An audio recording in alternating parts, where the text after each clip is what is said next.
I think ever since this trend of finding this African man, and everybody wants an African man like it's an accessory, there has been an increase in romance scams. I be so sick of you niggas, y'all contradicting. I be so bored myself when you come and fuck me. I feel so ordinary, except when you around me. Treat me like water while you wear me out.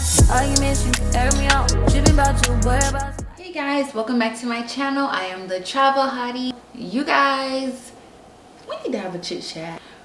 Matter of fact, let's get started. I've been on TikTok a lot, as probably you are too, and on my FYP I'm always seeing these matchmaking lives. Either they're interracial or just regular matchmaking, but both are dedicated for American women or women in the UK to find African men. And honestly, don't get me wrong, there's nothing wrong with finding love, but these rooms are centered around just pure mess and chaos. I think ever since this trend of finding this African man, everybody wants an African man like it's an accessory, there has been an increase in romance scam. And I feel like Facebook was the hub for that, but now TikTok opens this whole new avenue for men that are African to meet these women and commit romance scam. And before I move forward, trust me, this is in no way bashing African men, so don't even try it. So in these rooms, for example, the interracial room where they have these lives, they have these older white women on these platforms. These women are maybe 30, 40. Matter of fact, let me stop lying. These women are 40, 50, 60, even 70 years old, looking for African men. And the men that come on the stage as well to advertise themselves, like, hey, my name is so and so, I'm from Abuja, you know, I'm looking for a wife. A lot of these men are like 18, 19, even 20 years old.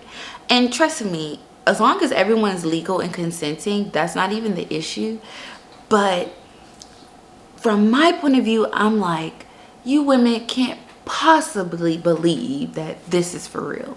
One room in particular I had the privilege to sneak into.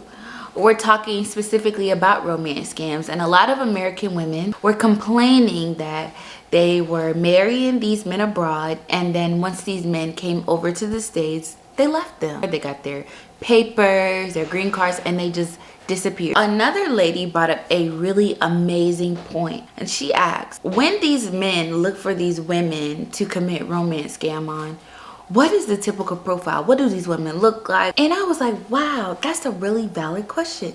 Let me answer that for you. The things that I say are in no way, shape, or form here to offend anybody.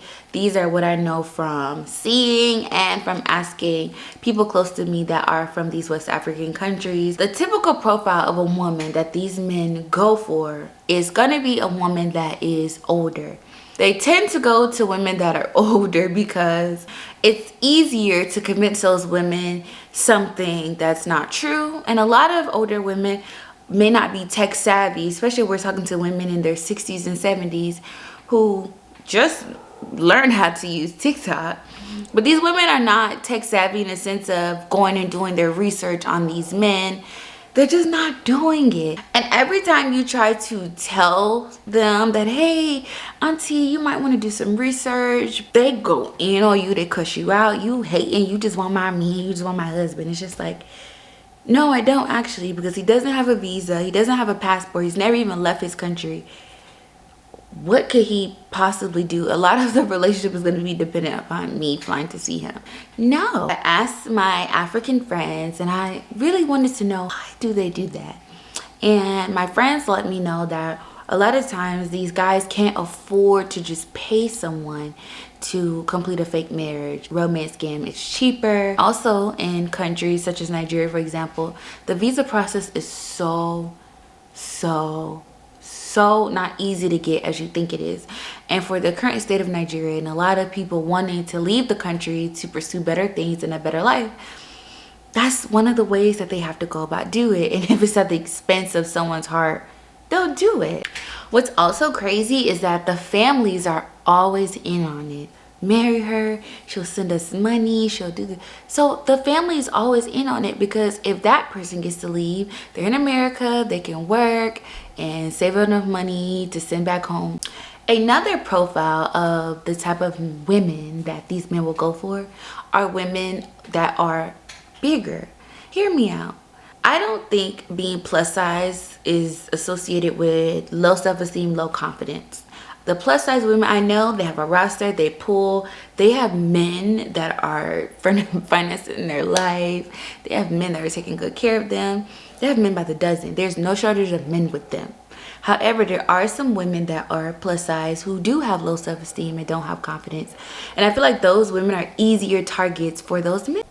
Some of those men may feel like these women don't get enough attention from men, or are easier to just tell them like, oh baby, you know, you sexy, I love my women like this and like that, and these women will believe it. But on the flip side, if you go on their social media, you go on their TikTok, look at their likes, they're liking Instagram models, they're liking women that look the total opposite of what they're trying to go for.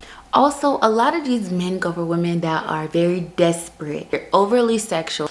He think because I'm old, I can't get in, but I can rock his world. And it's just like, nobody was even talking about that. Also, there was a viral video. It was so cringy, advertising herself saying, hey, African man or Nigerian man, my name is so-and-so. I have a business, I have my job, I own several cars, and I make money. And I'm looking for an African man to come over and be with me. And also, I have Nyash. And it went viral and a lot of people were making fun of her, and I know the Yahoo boys were going crazy over her. But it was so embarrassing because it was just like, ma'am, you're putting all that out there. I feel like it's gonna be hard to scam me because, for one, before you start asking me for money, I might have asked you for some money. Before you asked me for an iPhone, I would have asked you for an iPhone. That's all I have right now. I'll catch you guys in my next video. Bye. And if you wonder if I hate you,